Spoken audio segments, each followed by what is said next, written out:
which is only slightly confusing.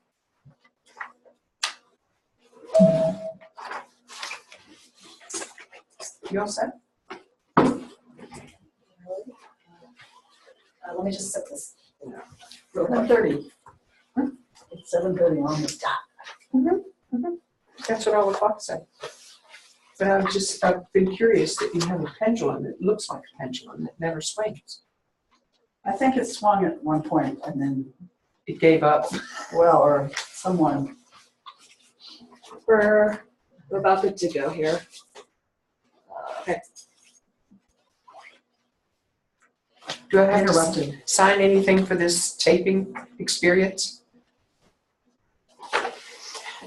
Good evening. I'm Ann Gordon-Curran, and I schedule these meetings on Thursdays for 8 meetings a year for the Bowen Center. Amie Post has been a student of Bowen Theory since 2001, when she was introduced to the ideas in a master's degree program in marriage and family therapy at Seton Hill University outside of Pittsburgh. She deepened her study in the postgraduate training program in 2012 to 16 and served as a clinical intern from 2015 to 16 at the Bowen Center. Over the course of her career, Ms. Post has worked with people across the lifespan, from her experience as a preschool teacher of 2-year-olds to assisting older adults in nursing homes. Retired in November 2015, I'm not sure about that retired part, she's too young, from lay ecclesial ministry, where she served as a director of faith formation in the Catholic Church. Ms. Post is now serving as the executive clinical director at the Family Crisis Center of Baltimore County, a domestic violence service provider. She maintains a clinical practice in Towson, Maryland, and is a clinical associate at the Bowen Center. In January 2017, Mrs. Post was hired as the administrator at the Bowen Center, where she continues as a faculty member. Mrs. Post's area of research is attempting to understand the evolutionary roots for emotional process through her study of microbes, the emerging thinking of the holobiont, and the history of evolutionary thinking. In clinical practice, Ms. Post is curious about how Bowen Theory can be most useful in assisting families who are experiencing intense conflict and violence. This theme is also a focus in her job at the Crisis Center, and in that work has consulted with Dr. Walter Smith to model her program somewhat like the work he has done with child abuse and abusing families. In her free time, Ms. Post has volunteered to work with the Murray Bowen Archives Project in Williamsburg, sorting and accessioning Dr. Bowen's extensive personal letters to and from family members, colleagues, and friends as he worked on developing his theory. Her current focus is how to give Bowen Theory to the world effectively as an extension of Dr. Bowen's legacy. In her spare time, Mrs. Post can be found taking long walks on the beaches in North Carolina or conversing with her big dog, Henry, who does not speak, while snuggling in a big brown chair as waves to key down and to clear one's head. Otherwise, she might be found dutifully standing on the sidelines of a sporting event for one of her teenage children, a daughter in college and a son and daughter at home, cheering them on. Let us welcome Mrs. Post as she presents for us her thoughts and experiences on navigating the waters of adolescence, moving from surviving to thriving in the education experience. Welcome, Amie. Thanks. That was a lovely introduction. I'm so glad to be with you tonight, and this is going to be my best effort to kind of wrap my head around some ideas. I have 3 kids of my own, and I've had the great fortune to work with lots and lots of kids. I have been in the trenches as a youth administrator at church. I've coached Pee Wee basketball. I have watched my husband be a part of and run schools for 20 years. So I feel like kids are kind of the thing we do. And so that kind of context, plus this idea of, I watched a movie this summer. It's called Moana. And I have been fascinated by that movie and all of the themes present in it. And I was trying to think about how do you put all of these ideas together in a way that actually makes a difference. One of the things that I faced is that when I moved into the phase of parenting teenagers, I was kind of frustrated because there wasn't a book that says what to expect when you're having a teenager. There are lots and lots of books about what to expect when you're expecting, what to expect with your toddler. There are books on how to plan a wedding. There are books on how to write your own funeral. There are very few books that I could find that told me how to be a better parent. And most of the time when I don't have information, I tend to get pretty anxious. And when I get anxious, I don't become very thoughtful. So this is my attempt to kind of get some room about how to think about parenting from a little different angle. And I think asterisk, caveat, and wink nudge, these ideas are applicable to everybody in any situation as long as there's a relationship you're working in. And so that's pretty much anybody who's alive. So I've been thinking about, my fundamental assumption is that parenting a teen in high school can be like boating in a storm, and linking this idea that boating in a storm can provide a pathway for thinking to emerge for how to parent a teen in high school. And you could probably insert any relationship in this thing, pathway for thinking about how to help your older parent enter the stage of aging where they're going to need a little more assistance, or respond to your younger sibling when he calls asking for money one more time, or have a way of thinking about how to talk to your partner when you get to that topic. You know, that one we all have with our partners. That one, a way to think differently in it.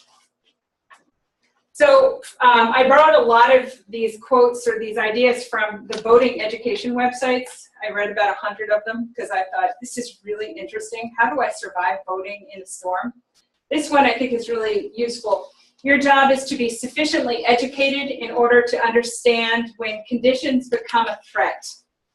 No one can tell you that because they don't know you, your boat, or your skill. And I think you can pretty much insert boat. Anytime you hear that word, you can think about your family. So there's going to be variability in what kind of thinking you need to bring to the work that you have to do in your own families. And yet there are going to be some similarities in how that thinking can be organized. So boating safely in stormy weather, there are 6 very simple practices that you need to learn and be able to execute. If only it were that easy. Stay calm, be aware, stick with your boat, come prepared with essentials. Don't send out your anchor. I learned that doesn't mean don't send it out to be cleaned or send it out on an errand. It means don't throw it over and hope it'll catch. And learn about storm behavior. So what I would like to do is walk through each of these 6 ideas, tell you what it means in kind of the boating world, and tell you how I'm thinking about how we could think about it in terms of Bowen theory and its application to family life. In particular, all of these ideas are generating from just the storms that can come when you're trying to figure out adolescents growing up, parents growing up at the same time. So stay calm. I've recently been challenged to think about, there's no way to possibly stay calm. Anxiety is a part of life. And what we know from Bowen theory is that anxiety is a natural response that is emerging from a series of threat stimulus in the environment.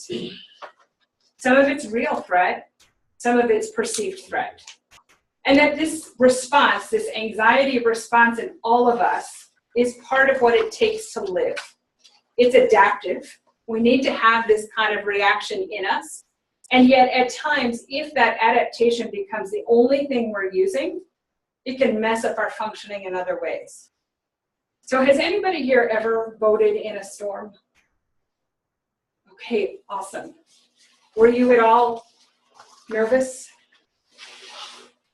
How did you manage to stay calm? My boat was about 5 times heavier. I don't know the actual multiple, but my boat was much, much heavier than all the other boats out there. It was a race, and everybody else had a racer, and I had a cruiser, so I knew that everybody else was going down before I would. Okay. So part of your ability to stay calm in that situation was knowing the tools that you had in front of you. and then their capacity, their boat. Yeah. Okay. Anybody else confident in stormy weather? Mhm. You couldn't pay to have someone show up with the expertise in boating. So you just jump in anytime I go into a path, you're like, what is she saying? This will be the stretch of a metaphor. When I think about boating in general, because I am not necessarily skilled at it, if you say, go take this boat out, if it gets a little bit rocky, I get a little bit seasick. And then I start to get a little bit worried. And then I start to wonder, how am I going to get back into shore in time before I get really sick? So for me, in general, the idea of taking on this task has some level of anxiety. What we know about anxiety is when it's operating in us, it limits our perceptual framework. It narrows our field. When you're getting jacked up, all sorts of stuff is going on in your body that gets you ready to respond to a really important problem. But if we live in that state of kind of ready to respond to an important problem, our body's organized to thrust or to run away or to fight or to shut down. We only have limited options in that. And we know that as anxiety is working in us, it's literally squishing what we can see and limiting what we can hear. It's stiffening our flexibility in our body. What we also know about anxiety is that anxiety is contagious. So in a family system, if mom's upset about something or worried about something, the kids are going to not only know it, they're going to feel it. We know, because I like to study microbes, we know that even microbes share anxiety. They pass information on about threat responses, and if one little bacteria is jacked up, one next to it's going to get jacked up. And in just a few minutes, the whole colony is going to be responding to something they don't even know what the heck it's about. With all due respect, families are exactly that way. We know that.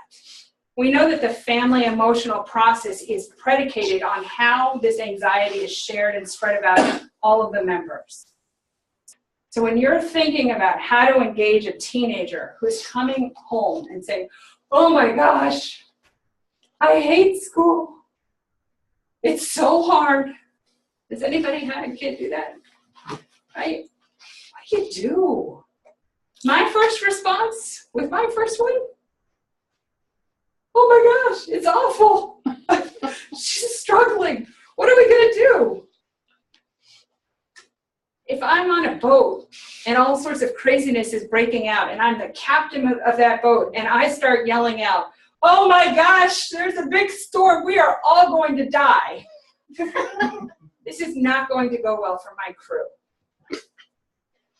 But what we know about Bowen Theory is the idea that if any one person in this system or in this family can begin to contain and manage their anxiety a little bit differently, it will impact how everybody else is able to do that for themselves.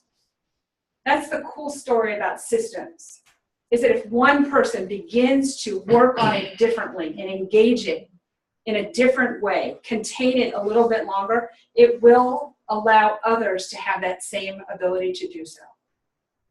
So it's such a paradox in our world when we think about a kid who's upset or a relative who's struggling or a loved one who's being angry.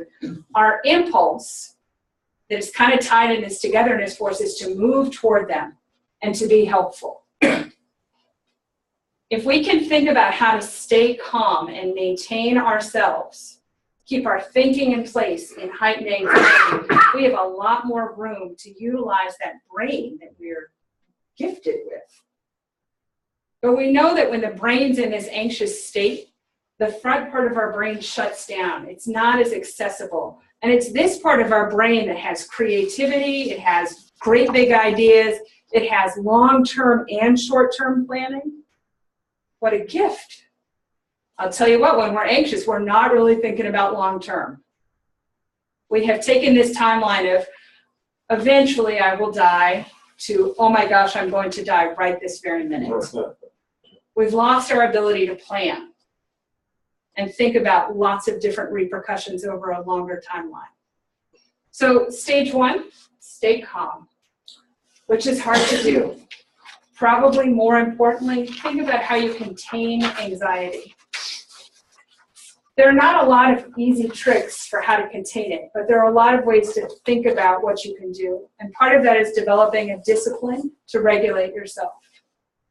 It becomes part of being able to stay calm is about becoming aware of when you're not calm.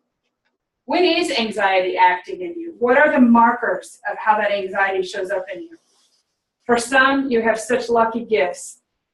You have, like I do, you get real flushed in the face. If you're anxious, that's happening. Others, your fingertips might get super cold. Still others, your fingertips might be super hot.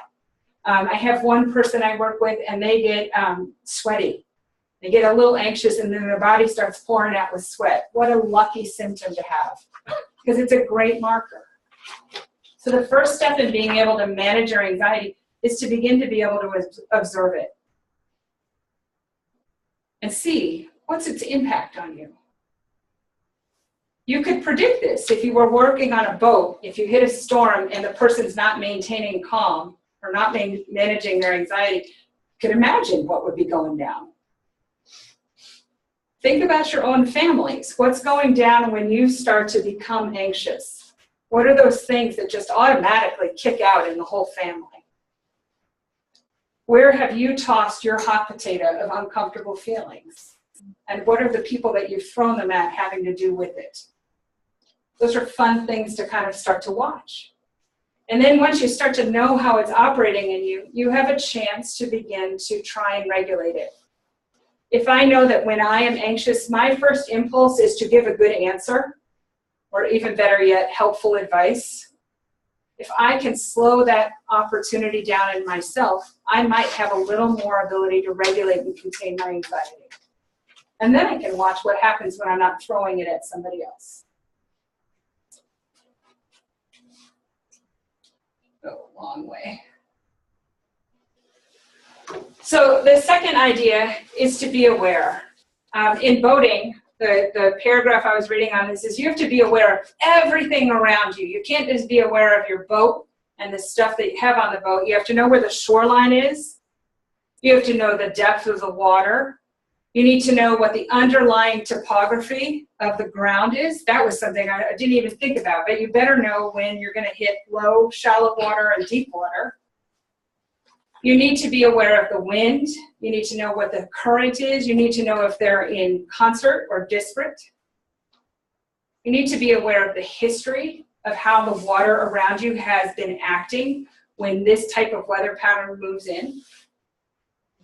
When we think about how we can become aware of our family and of the work we're doing as parents with our teenagers, there's some questions that we can think about. What's going on in this student? That's probably our typical response. When we hit storminess with a teenager, we wonder, what's wrong with this kid? What is their problem? Sometimes it's a loving, oh my goodness, what do I need to do to help them? Sometimes we can broaden our thinking and go, oh, that's school. I'm sure it's the classroom. We made a wrong decision. In 8th grade, we should not have sent them to this school. We should have sent them to that school. I knew I was right all along. My husband encouraged, we look around and sometimes we broaden our perspective from beyond the kid, so from beyond the boat, so we might notice the water. But we might begin to ask, what else is going on in this family that this kid might be responding to? How is my relationship with my partner sending out messages or waves or drum beats of that anxiety? How's my kid catching hot potatoes from us on any given moment? How are the rest of the siblings operating? Are they doing super fine? They should write thank you notes to the kid who's having a little struggle. How lovely that one child's deciding to carry the load of that anxiety. How is this child, how is this family operating in the context of the rest of the family? When's the last time this kid had a good sit down and talked to great grandma, if she's still alive? When was the last time Uncle John came and threw a football with this kid? When's the last time I, as a parent, took the time to sit down with my parents and be curious about what it was like when I was that age? we can become aware of a much, much broader circle of information than just the kid who's upset or squawking. Or my favorite MO was, in addition to the kid, then I focused on myself and I thought, I must be a really bad mom. I need to go get more books. I need to go get more therapy. I need better coaches. So flipping the idea from just it being a problem in one or the other, but becoming aware of how the whole environment, how the whole family is playing a part in how these symptoms are emerging in one or another, is a way to become aware of a much, much more vast set of information. No skilled boater would go out into the water with their boat and a GPS on their phone and think that they have enough information to make a long trip across the bay. Maybe you would, but I just don't think that would work well. The boaters that were writing about the deep sea boating were talking about how they spend hours studying not just the charts, not just the weather conditions, but the knowledge of all the people who are around them about how the currents have been recently and how they think they might turn. Thinking about currents in wind, there's this really cool idea that I was learning. Waves can be influenced by how the wind's going. It's probably not news to everybody, but it was to me. And that if the wind and the waves are going in the same direction, the waves actually can smooth out. And that's actually better for the ride in deep seas. It helps you get a little more speed going. But if the waves and the current are coming in different directions, you end up with really big choppy waves. And then if you get crosswinds, so bi-directional information coming at you, and cross currents, is just really awful.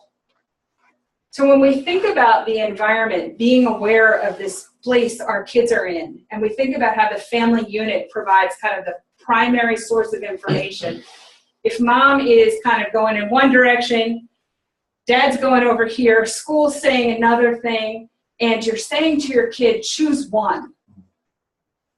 Pick the best answer. That's a tough position to put a voter in. Pick the best wind. Good luck. Kid, pick the best answer. I think one of the ideas that we have in front of us is, how does each person have room for that kind of thinking to be in place, and that each person could begin to communicate a respect for and an honest agreement or disagreement with the other. But that we're not putting kids in a position where they have to make an either or choice. That they can start to see things more holistically. In the same way that we wouldn't want to put a boater on the water with just one way of thinking about the environment they're in. So being aware. The last thing I want to think about is, what am I contributing? How am I adding to this situation?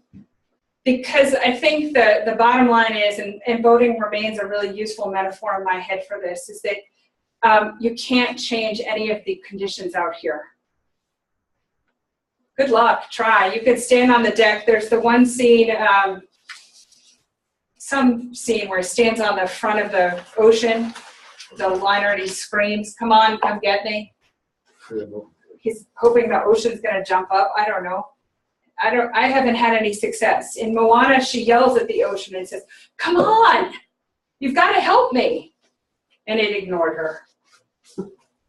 We can do this. We can go and rail our fists and say, "School, you have to change. You have to do a better job of educating my kid. Child, you have to change. You need to get your life together. You need to clean your room." My kids are watching on Facebook Live. "Matthew, clean your room." We could start to point at everybody else and spend a lot of energy. We could spend a lot of energy advocating for change, encouraging change, compelling change, beating change down. Or we could start to think about what part are we playing, what are we bringing to it, and what would we like to regulate in ourselves. For sure, there are times where change needs to be advocated for. For sure, there are times when we need to move toward our schools, toward our kids, toward our partners, and ask for assistance toward a different solution. But that's a very different energy calibration than rushing at them as if they are the problem. So looking at what are we contributing and how do we want to start to take a little bit different kind of tact in this situation with it. This is just, I was nerding out on this graph. This is showing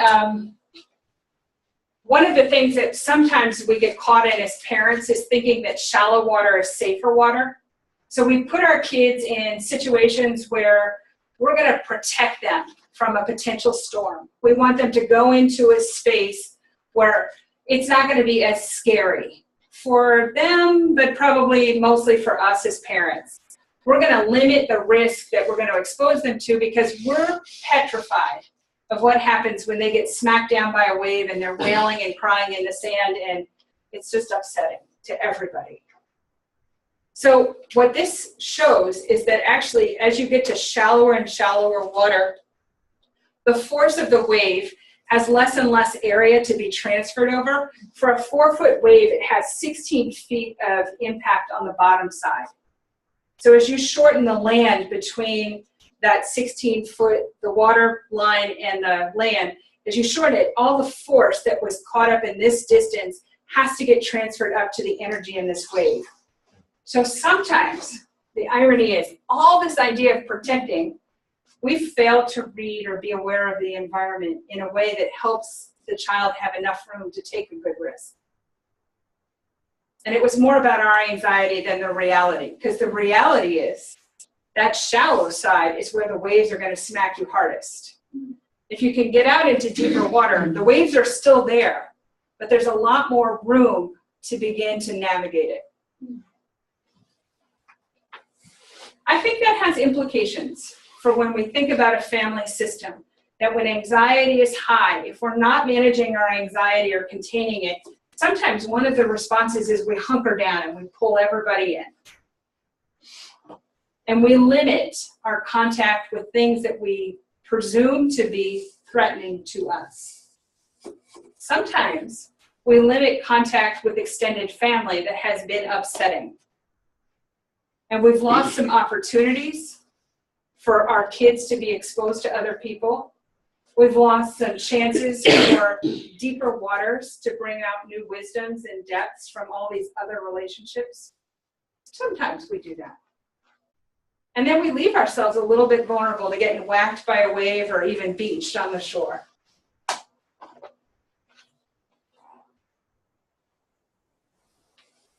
This is picking up some of the idea. One of the admonishments in boating is to stay with your boat.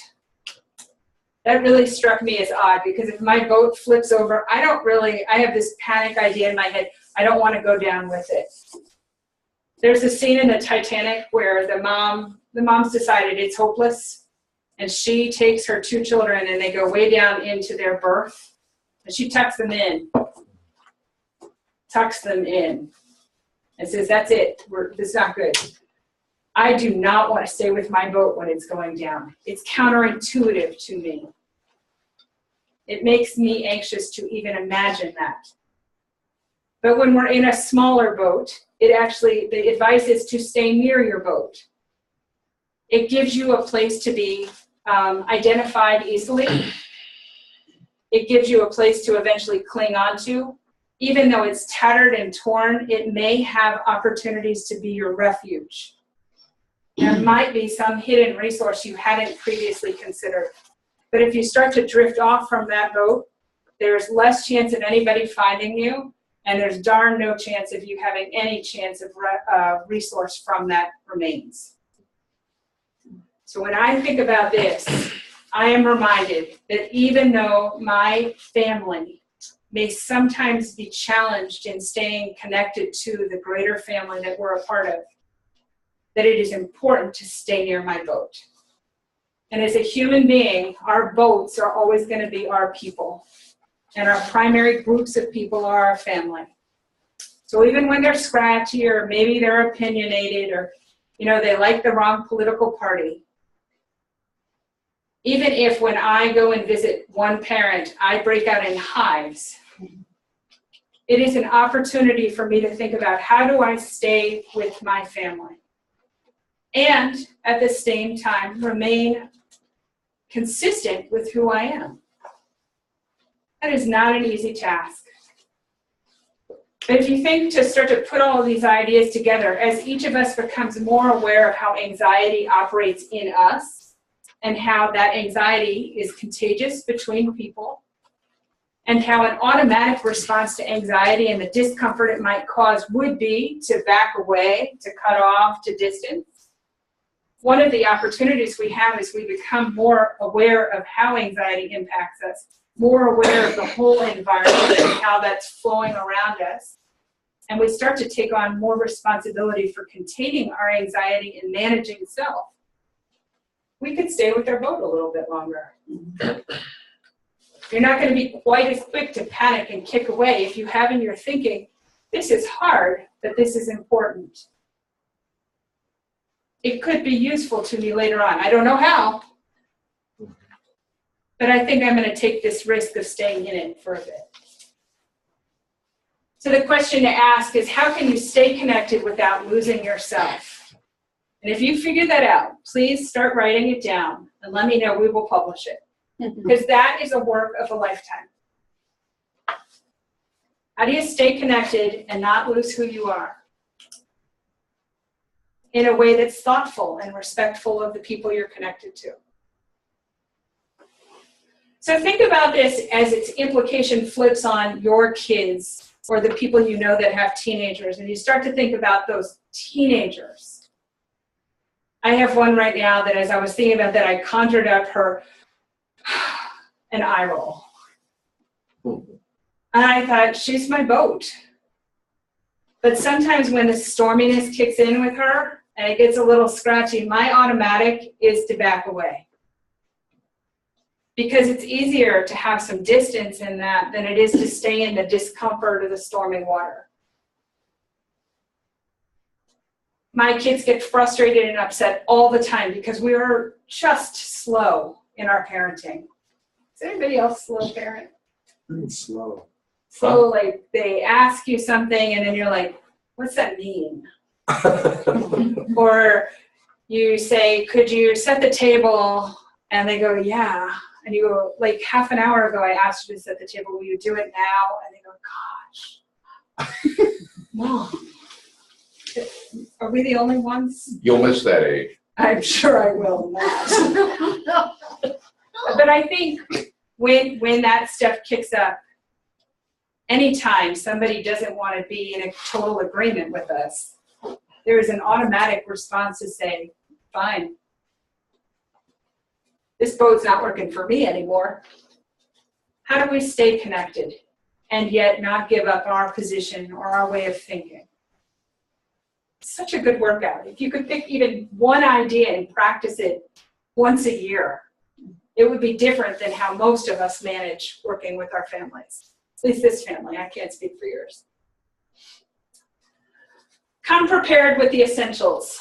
Nobody's going on a boat without a life jacket and a GPS and a compass and some maps and some flares. And when we're boating in Rehoboth Bay, there are often beverages and some hats because it's going to be sunny and some sunscreen. You come prepared. When we're moving into the time of adolescence or any stage of life, come prepared. How do we do that? Well, we know that people who are working on developing kind of a self in them are working on thinking about who are they? What do they believe? What are the principles and values and things that are not going to be negotiable in any relationship? Think about it for just a second. Do you have an idea in your head of one thing you know that's an absolute truth for yourself? I'm male. Okay. So we're not quite at audience participation, but I promise I will get there. So the idea of kind of thinking about one thing, one truth, a belief, a way of being, that would be a way to be prepared. One of the things I think that happens often in parenting, what I've observed over and over and over again, is a child will say to a parent, my friend's parents said that this would be okay. And in that moment, I have observed many a mom, including myself, go, oh, maybe I should think like them. Because I don't want my kids to suffer because I'm different. It happens all the time. We trade a little bit of ourselves to fit in. Little things. What kind of lunches did you send? Well, over time, they probably started to trend in toward the group. Your kid's navigating the same thing in their spaces, this individuality, who I am, what I believe in, how I'm going to manage myself, and the togetherness. I want to be a part of and connected to and relating with this group. Those things are always in kind of a tension balance. Not a special set point that all of a sudden you get here and you're done. In fact, we need both of those things in us and in our families in order to respond to everyday life. There are times where we really do need to work closely together and not have a lot of individual thinking. There are other times where we really do need to be doing our own thing. And there's an energy that takes for each type of being. So when we're thinking about this way of being in ourselves, we're thinking about who are we? What do we believe? What are our values and our principles? But we're also considering, where are we going? What's the purpose of this opportunity? In Baltimore, where I live, it's a really fascinating place to me. I grew up outside of Washington, D.C., and public schools here in Virginia were great. I didn't know what private schools were. In Baltimore, there are something like 32 private schools in a 30-mile radius, and then there's a whole extensive parochial Catholic school system. The public schools there aren't terrific. They're good. Many of them are great. There's some that are challenging. And there's a lot of choice in front of parents. And I watched every year in 8th grade, there's this period of time where kids have to figure out where they're going. It was so fascinating to me to watch over and over again, parents trying to figure out where is the best fit for their children. Kids trying to figure out where they're supposed to go. And I would ask each parent that I would meet and interview and say, what's the goal? What are you trying to get out of the high school experience? Why are you choosing to send your kids to high school? Why not just put them to work now? Because you can get a job at this age. Why? And they would say, well, they have to be educated. Okay, great. Why are you willing to pay for them to be educated? Because that's a better education. What's the goal of a better education? And inevitably, people will say, I want my kid to be happy. That's what I want. That's the goal. I don't know about you, but at 45 years old, one of the hardest things I've ever learned is that I can't be happy. There are times where I experience happiness, and there are times where I experience sadness, but my life goal of being happy and totally okay forever and ever is not reasonable. My dad used to say that to me all the time, and I just did not buy it. And yet, I put it onto my kids as a goal. And so I put my idea of what should be for me onto them. I didn't stop and say, hey kids, what's your goal? What are you hoping to get out of these next 4 years? So we talk about in Bowen Theory this kind of idea of projection process, where the stuff that didn't get addressed in the moms and dads gets sent down to be dealt with in the kids. Where we kind of start to put all these fantasies like, if I had had this, then I would be here. So therefore, I'm going to make sure my kid has all of this times 4. Because I don't want them to ever feel the disappointment I felt. I see a lot of head nods. I'm so glad I'm not the only one. Sometimes that is a gift to me. So thinking about what I am putting on as an expectation to these kids. Kids are doing it to us. Kids are doing it to their peers. Kids are doing it to their teachers. Teachers are doing it to the students. Teachers are doing it to us parents. So it's happening all the time. We're trying to get the other to be something we need rather than being what we need from ourselves. So we're walking into a high school experience with our kids with these kind of things going on way deep under the waters. It's that the shelf changes underneath that are happening that we don't even know are going on. And then we're surprised when the wave is much bigger and it smacks us on the head. So thinking about what is the goal? Thinking about how the goal for each of the players in the system is going to be a little bit different.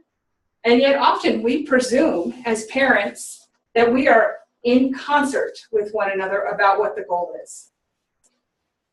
I was just thinking, my husband and I have been in and around education for the whole course of our marriage, and not once have we sat down and had this conversation. What's our goal for these kids as they go into learning?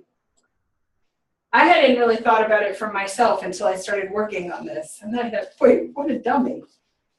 And I surely haven't asked my own kids that. What's your goal for this learning opportunity? Remember, when they're hitting 14, they're also starting to develop such a self that they have their own thinking. How fun would it be if we could start to engage that in this process of storminess? How do you want to manage this? What do you think is most important for you as you move forward into these new relationships?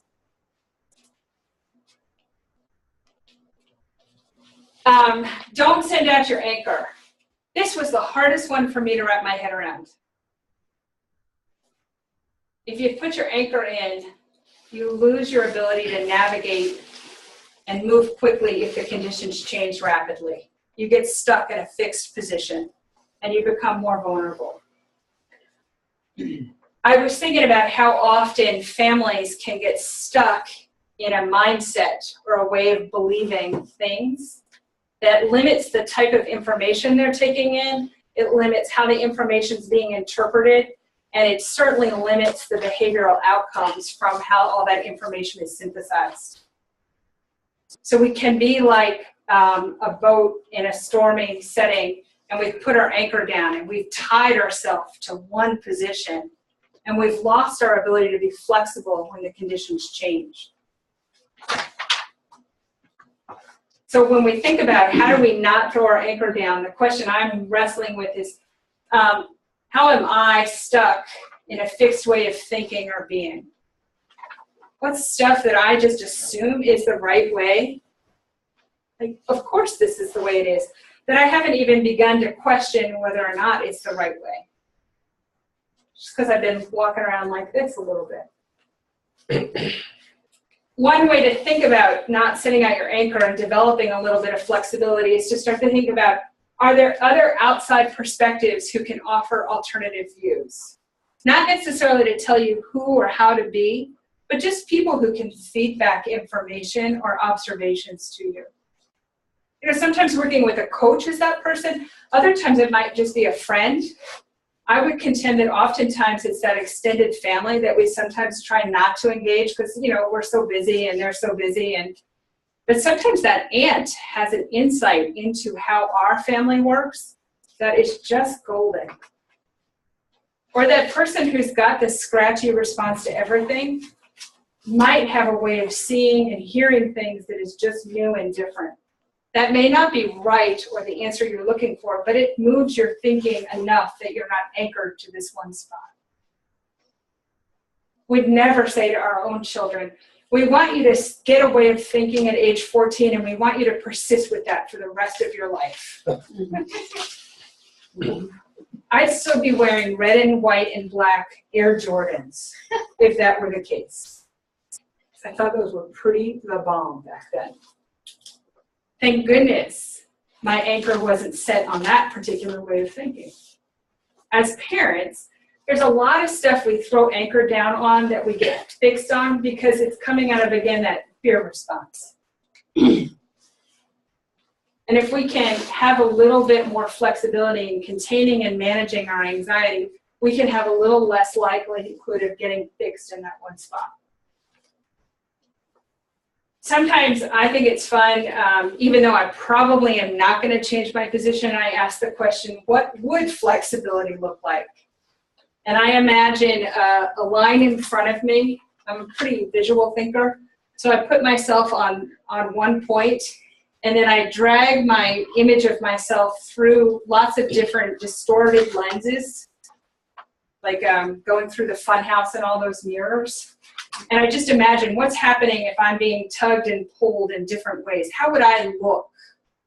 And I do that same idea with an idea of mine or a way of believing. If I take this idea and I run it from the most obscurely, radically conservative outset of that idea, and then all the way to the radically most liberal interpretation, how do all those ideas play out? At one point when we were brainstorming where would be the best place to live, I said, you know, what about going to Antarctica? We could study penguins, it would be cool. We could homeschool. It was so useful because when I could get to that kind of crazy notion of homeschooling in an isolated place, I knew that my children needed to be in social settings away from me.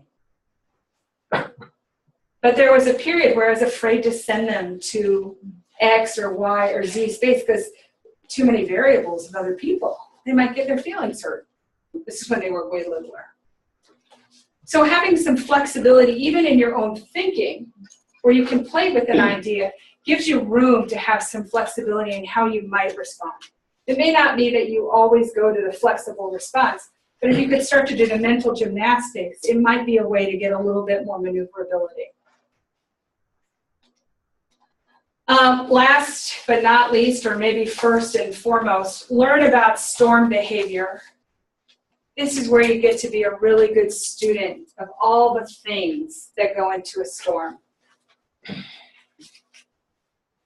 And there's so many things that have to come together to make a storm happen, that learning about each of the different things and how they come together and what time and under what conditions can be a way that you can begin to predict what the weather might be like on a boat. I know that when we're on the Rehoboth Bay in the pontoon boat, that if the sky turns a certain color green, way over there, that means it's time to go home. I learned this the hard way once because it turned a certain color green and I thought it was so pretty that we went toward that green. Oh. It's not fun to pontoon boat in even 2-foot swells. It was gross. And I was fantasizing about, well, do I just throw this anchor down and swim to shore, tell my aunt sorry about the boat? No, it's not a good situation. So I learned to study. The green on the horizon over there is plenty fine to look at. The one over here means turn around and go home. I know what it smells like before it's about to rain out there now. And I can kind of get a bead on how much time I have before it's really important to turn the kayak back. I know that if the winds are pushing me out and all of a sudden I'm like, this is the farthest I've ever kayaked, I am in for a doozy coming home. But it took a couple of times of learning and becoming aware of that pattern before it got into my head. Families are the same way. We can start to study all of the different conditions, all of the different people, all of the different patterns we have of relating to and with one another when things are calm, and especially when anxiety gets kicking. We can start to observe things called triangles, that when the hot potato between me and one other person starts to get uncomfortable, which one of us is going to throw to the third person? If things are calm and pleasant between two people, who's the person who, on the outside who's most likely to try and come in and join the other? Can you predict how long that takes? How loud does somebody's voice need to get when they're upstairs in the bedroom upset before somebody else is worried about them and moves toward them? You could start to observe and learn all of these things. You can become experts of how the emotional process in your family works. You could become really acute observers of what part you play in it. And then you have a lot more capacity to predict when those storms are coming.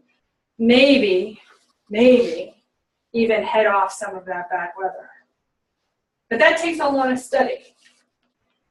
You can think about, my favorite one to think about is who can most contribute to the storm's impact or the storm's mitigation. There's some folks that things can be crazy jacked up in a space. They come in, They have a way of managing themselves and of relating to each person one-to-one, and the tension in the room slowly dissipates. Imagine how fun that would be for voting. It's crazy busy weather outside. Some magical fairy jumps into the space and all of a sudden it's better. Doesn't really happen that way, unfortunately.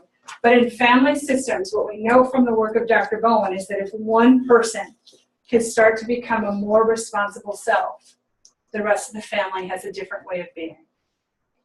So I think the fun part is, this is saying no one's going to learn much without making the effort to learn. You can try to learn from others, but nothing is going to take the place of actually being out there under the kinds of conditions you want to learn about. This means you have to challenge yourself, your boat a bit, and test the waters. I read this morning on a blog about boating, and I thought, that's so crazy. They got one of Dr. Bowen's letters. Because it really does, it does have the same idea. You can read a book, you could borrow your coach's thinking, you could start to watch Murray Bowen tapes and just take on his persona, or you can start to do the hard work of differentiation of self for yourself.